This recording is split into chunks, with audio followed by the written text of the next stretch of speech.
sejam muito bem-vindos a mais um episódio do podcast da revista A2Z, uma ação do projeto de extensão Ciência Aberta e a Gestão da Informação Científica, um projeto da Universidade Federal do Paraná, a UFPR. Eu sou Arthur Freire, um dos hosts da equipe de marketing científico aqui da A2Z. Hoje vamos falar sobre algo que não pode mais ficar à margem, a importância da representatividade LGBTQIAPN+, na ciência e na pesquisa. Porque sim, gente, a ciência precisa refletir a diversidade do mundo que ela tenta compreender e transformar.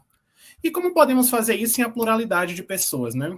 Por isso que hoje, 28 de junho, celebramos o Dia Internacional do Orgulho LGBTQIAPN+, uma data que vai além de comemorações e celebrações. É também um lembrete da nossa resistência.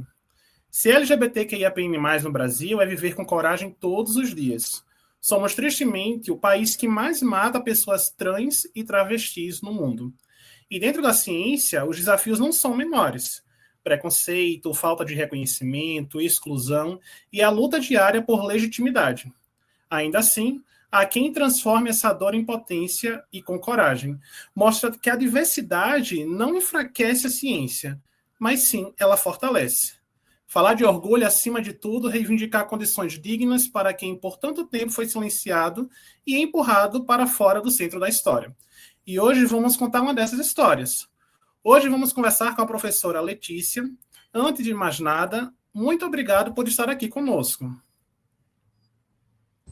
Olá, obrigada, Arthur, pelo convite. É um prazer colaborar com esse processo de expansão do conhecimento e do nosso orgulho.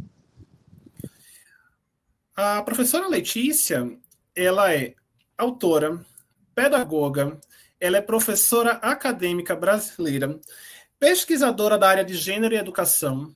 Ela foi a primeira mulher travesti a ocupar uma cátedra em uma universidade pública piauiense, né, a Universidade Federal do Piauí.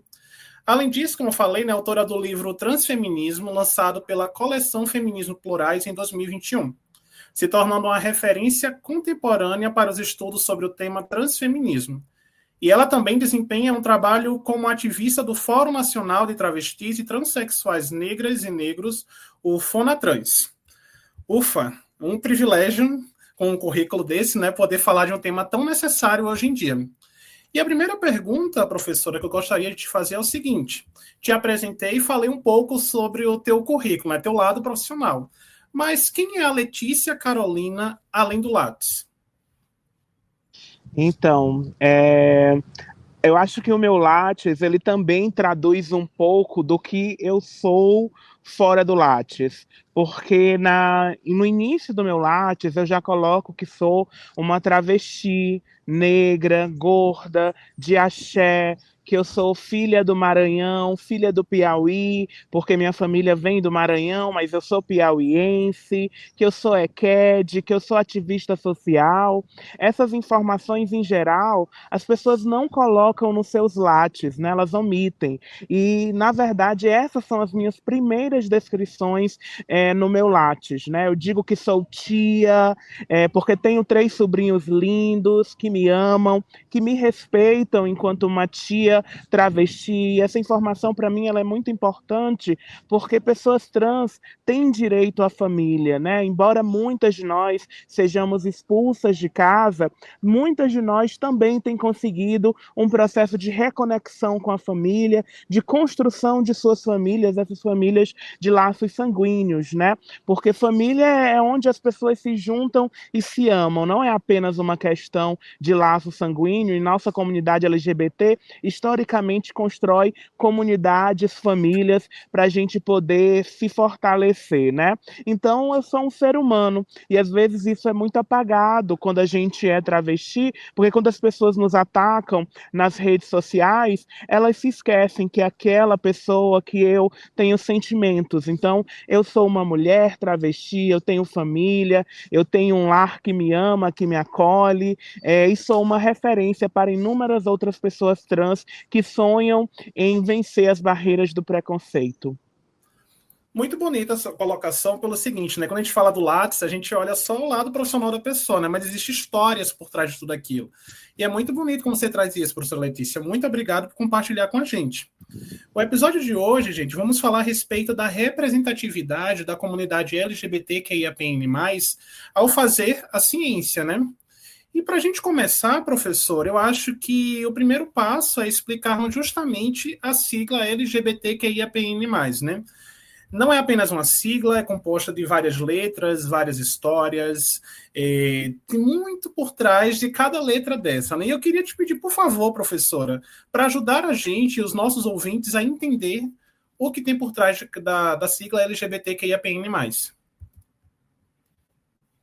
Eu acho que quando a gente fala da sigla, né, eu acho que a primeira coisa que a gente tem que destacar é que não tem uma sigla correta. A sigla varia de acordo com os posicionamentos políticos das pessoas. Ai, a sigla é muito grande. É porque nós somos seres múltiplos. Nós temos múltiplas identidades, né? Se a gente parar para pensar, quantas línguas nós temos ao redor do planeta? Quantos tipos diferentes de comida? Então, a identidade nossa acerca da nossa orientação sexual e afetiva e da nossa identidade de gênero, como é uma questão sociocultural, histórica, ela também vai ter uma diversidade muito grande, uma variedade muito grande. É por isso que as letrinhas, elas não param de ampliar, de se aumentar, porque cada vez mais as pessoas consideram importante, né, se organizar a partir de vivências e de experiências em comum, né? Eu acho importante que cada pessoa que esteja ouvindo esse podcast, ela tente buscar saber, porque em pleno século XXI não dá mais para você ficar se embananando. Eu digo sempre, o mínimo que você diz é LGBT, né? Porque até L de lésbicas e G de gays, todo mundo sabe o que significa dizer. Eu acho que as pessoas às vezes se embolam ali, o T é de travesti, às vezes se embolam com o que é intersexual, que tem uma outra configuração, inclusive em termos biológicos de DNA, né? Que são pessoas que nasce com uma genitália, né, que possui uma configuração distinta da XX e XY, são pessoas que são extremamente violentadas ainda na infância, porque passam por um processo de adequação do seu genital, porque só pode existir dois tipos de genital, então as pessoas intersexuais ainda são muito invisibilizadas, e as pessoas assexuais também da sigla, que são muito invisibilizadas, que são pessoas que podem ter desejo sexual limitado, né? Porque a gente tem muito essa lógica de que o sexo é uma necessidade natural, mas as pessoas assexuais, elas não têm essa demanda tão evidente. São pessoas que têm pouco desejo sexual, quase nenhum, ou o desejo sexual é condicionado, né? Então, a sexualidade também é uma outra, o A, né? Uma outra letrinha muito invisibilizada, né? O Q é o queer, é um movimento estético, para mim é um movimento estético e político de contestação da binaridade de gênero, não se constitui enquanto uma identidade fechada, o que nem deveria estar na sigla, na verdade, porque o que para mim não é uma identidade, é um movimento estético político de contestação das identidades, né? E eu acho que as outras letrinhas as pessoas já conhecem bastante, e é sempre bom que a gente pesquise, corra atrás para saber e tirar as nossas dúvidas. Nós estamos na era da informação, então é inadmissível que uma pessoa adulta ela não consiga acessar um conteúdo para aprender mais sobre essas letrinhas, né? Como eu costumo dizer, vamos fazer os corre da gente para aprender sobre diversidade, né? Muito bem colocado e muito bem explicado, até de uma forma mais acessível, né? Porque geralmente quando a gente faz essa pergunta, a gente só coloca a resposta de cada letrinha, né? E você trouxe todo o contexto que fica mais fácil, até mesmo das letras que não são tão conhecidas como as outras, né? Possam entender todo esse contexto. E aí, quando a gente fala a respeito de ciência em pesquisa, professora, na tua opinião, por que você acha que é importante falar de representatividade? A representatividade, ela é importante porque a gente precisa ser vista, a gente precisa se perceber nos espaços, né? Em geral, as pessoas brancas, cisgêneras, heterossexuais não consideram a representatividade importante porque elas se veem em todos os lugares e em todos os espaços. Mas imagina você que eu sou uma pessoa trans hoje eu já andei bastante, já fiz bastante coisas e eu não encontrei nenhuma pessoa trans em todos os lugares que eu fui. Almocei no shopping, eu fui no avião, andei de avião hoje, fui em 2 aeroportos, o de chegada e o de saída, e não encontrei nenhuma pessoa trans. Então, onde estão as pessoas trans? A gente quer se ver, a gente quer se perceber nos espaços que a gente transita. Isso é a importância da representatividade. A gente quer que as pessoas diversas ocupem todos os lugares. E quando a gente fala a respeito aí de representatividade, será que apenas ela basta ou precisa vir acompanhado de mais coisas, como, por exemplo, estrutura, permanência, transformação? Então, eu acho que é essa representatividade que vai garantir. Não tem como a gente fazer políticas públicas para a comunidade LGBT se as pessoas LGBTs não estiverem envolvidas nesse processo. Então, a garantia de permanência dessas pessoas, ela é um processo em construção mesmo. É quando a gente começa a ocupar os espaços que os espaços passam a produzir mudanças que garantam a nossa permanência. Porque enquanto a gente não chega lá, o lugar permanece intacto, sem produzir nenhum incômodo. Então, as instituições, por exemplo, criam a resolução de nome social. A resolução fica lá. Enquanto não chega uma pessoa trans para fazer uso da resolução, é como se a resolução não existisse. Então, é quando a gente começa a chegar, é que a gente diz, tá, essa resolução não é só um pedaço de papel, não. Ela tem que valer. E outra coisa, eu não quero só nome social, não. Eu quero ter direito de permanência aqui. Eu quero bolsa, eu quero cota também, porque outras pessoas trans precisam entrar aqui. Então, a representatividade, ela é um pilar fundamental para a construção de políticas públicas, porque nós não podemos admitir que o processo de construção dessas políticas não ocorra sem a participação efetiva das pessoas trans, das pessoas LGBTs. E eu estava lendo um pouco, né, sobre tua história e vi que um dos marcos, acredito que um dos maiores marcos de tua trajetória é justamente o lançamento do seu livro Transfeminismo, né? Que além de ser uma referência no Brasil, ele também ganhou o mundo com o lançamento na França. Então, gostaria de saber o seguinte: o que significou para você ver essa obra, que nasce de um lugar tão singular e tão potente, alcançar esse reconhecimento internacional? E eu vou além disso, né? E como foi o processo de transformar um sonho em instrumento de luta e conhecimento? Então, o transfeminismo, né, é uma obra de continuidade, né? É uma obra que se dá no bojo de lutas de muitas irmãs travestis que me antecederam, que possibilitaram eu chegar na universidade, ser doutora. Então, eu considero o transfeminismo esse espaço mesmo de construção coletiva entre nós, pessoas trans, né? E, de fato, é um marco muito importante para mim, pessoalmente falando, mas para toda a comunidade, porque o livro ganha uma abrangência nacional. Muitas pessoas que não liam sobre transepistemologias passam a ler, passam a conhecer essas realidades, e óbvio que isso vai ampliando, porque no livro eu trago um monte de outras referências trans, e as pessoas vão buscando essas outras referências. Então é uma roda, uma ciranda que a gente começa a girar a partir da obra Transfeminismo, e eu fico muito feliz também que tenha chegado na França. A gente está em processo de publicação de um livro também nos Estados Unidos, uma coletânea organizada por travestis negras. Então, essa circulação do nosso conhecimento, ela é muito importante, porque é a partir dessas leituras que as pessoas entram em contato com as nossas vivências, as nossas experiências, e podem construir práticas inclusivas. Muito interessante saber de tudo isso, né? E ainda falando um pouco a respeito de até mesmo da forma como você traz sua apresentação, né? Como mulher travesti, negra e nordestina, você carrega com certeza em si múltiplas interseções, né? Então, como essas identidades impactam seu fazer científico e seu modo de ensinar?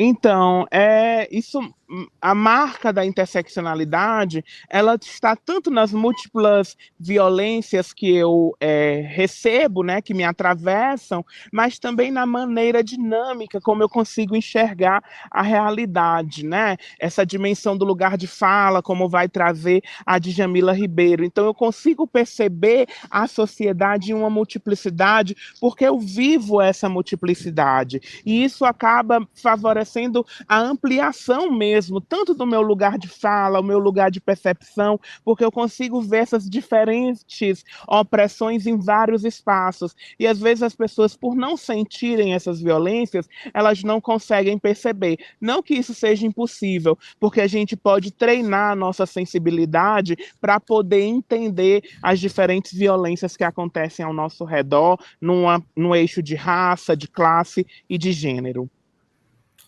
E falando aí a respeito da educação, né, que já iniciamos falando a respeito disso, como a professora enxerga o papel da educação na construção de uma ciência mais plural?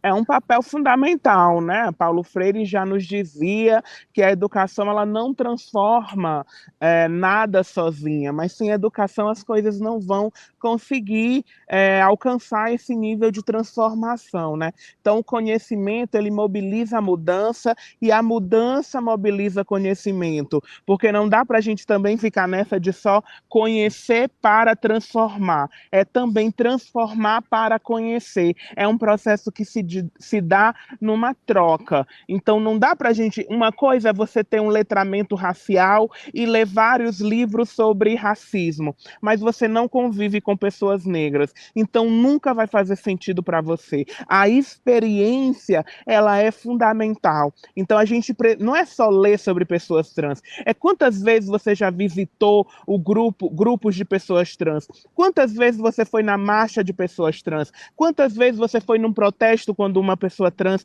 foi assassinada. Então é muito fácil você comprar o meu livro e ler no conforto da sua casa. A gente quer saber se quando a gente vai para a rua, você está também com a gente. Então a educação ela transforma, mas a gente também precisa transformar para conhecer. Não é apenas um processo ali de cognição numa perspectiva bancária, que mais uma vez trazendo o Paulo Freire. É uma perspectiva de ação. A educação transforma porque não é apenas o aprender, é o aprender para transformar e o transformar para aprender.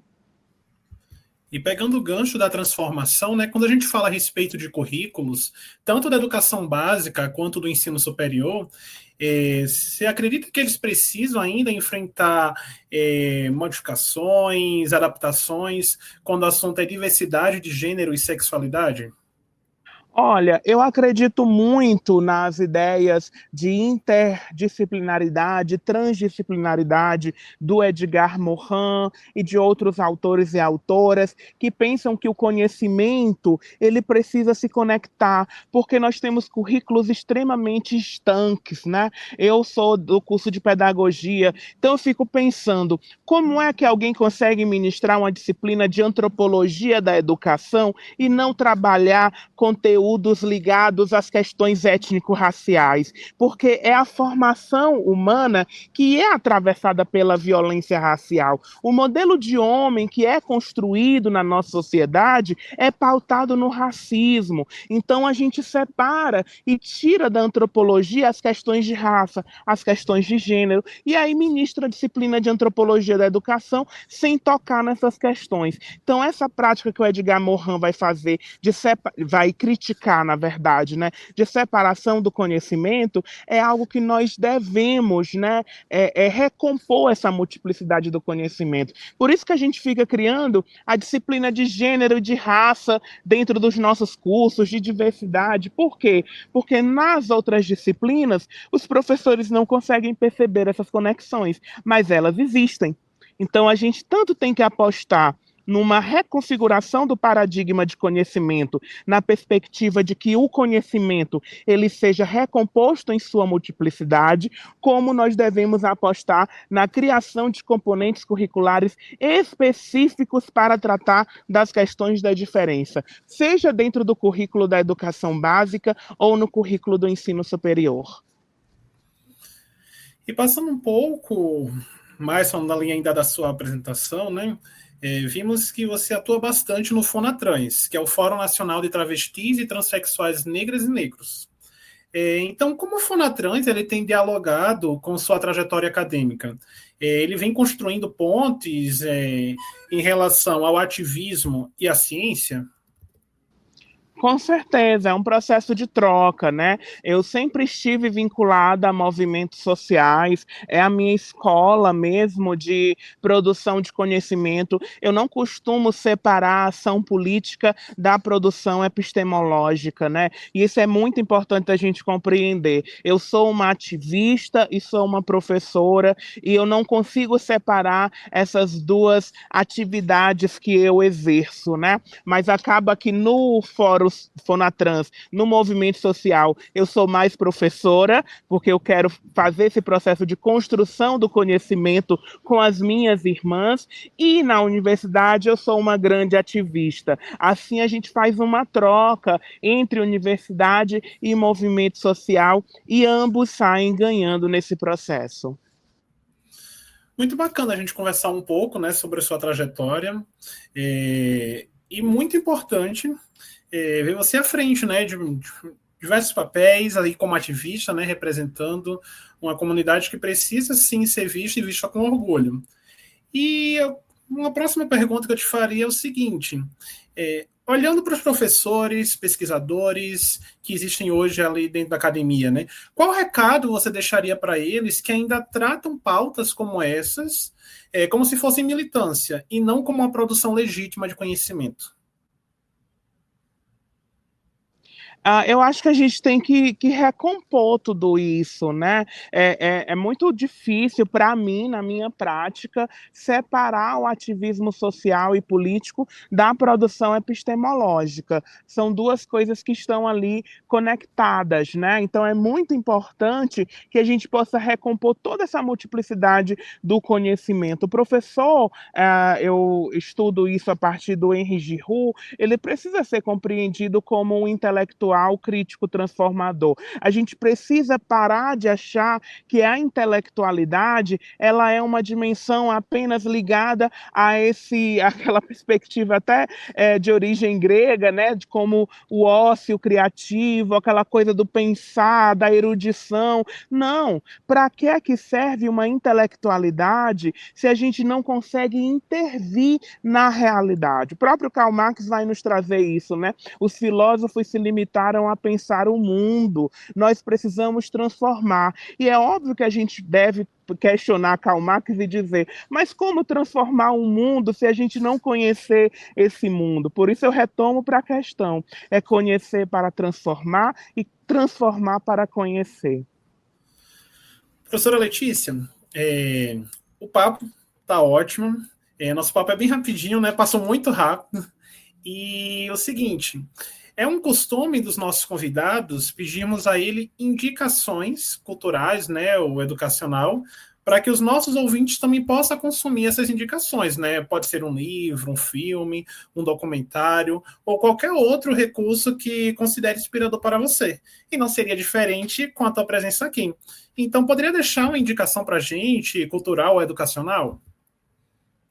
Com certeza. Além do meu livro Transfeminismo, né, na coleção Feminismos Plurais, eu gostaria de indicar a série Pose. É uma série que eu acho maravilhosa e que aborda, né, o modo como travestis negras constrói comunidades, constrói acolhimento dentro da nossa comunidade. Eu amo, assim, de fato, essa série Pose, é uma série que me inspira bastante. E falando de travestis negras aqui no Brasil, eu acho que é fundamental que vocês possam ouvir o álbum da Lineker, né? O último álbum dela, que é incrível, é fantástico e fala de amor de uma possibilidade, de um modo muito bonito, né? E é muito lindo ver Maria Lineker colocando travestis nesse lugar de amar e de serem amadas. Isso nos humaniza, de certo modo.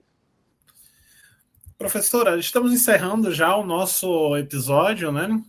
E partimos agora para as considerações finais. Gostaria que você deixasse a mensagem final, né, para os nossos ouvintes, para esse episódio tão necessário e tão importante aqui na revista A2Z. Nossa, só agradecer mesmo o convite e dizer que vocês possam cada vez mais seguir e acompanhar o trabalho de pessoas trans, de pessoas LGBTs, tá? O meu @ no Instagram é @profaletícia. Eu sempre estou produzindo conteúdo por lá também e é um prazer que a gente possa seguir ampliando os nossos conhecimentos. Enfim, obrigado, professora Letícia, obrigado a todos vocês por ouvirem mais um episódio do podcast da revista A2Z, onde acreditamos que a ciência aberta também é uma ciência plural, crítica e representativa. Na descrição do podcast, né, estão os contatos e indicações da professora Letícia e os links para você encontrar a revista A2Z, um periódico científico interdisciplinar e de acesso aberto do Programa de Pós-Graduação em Gestão da Informação da UFPR. Visitem o nosso site, que é revistas.ufpr.br/A2Z, lembrando que A2Z se escreve A-T-O-Z. Siga a gente nas redes sociais, compartilhe este episódio e lembrem-se, não basta estar na ciência, precisamos ser vistos, ouvidos e respeitados.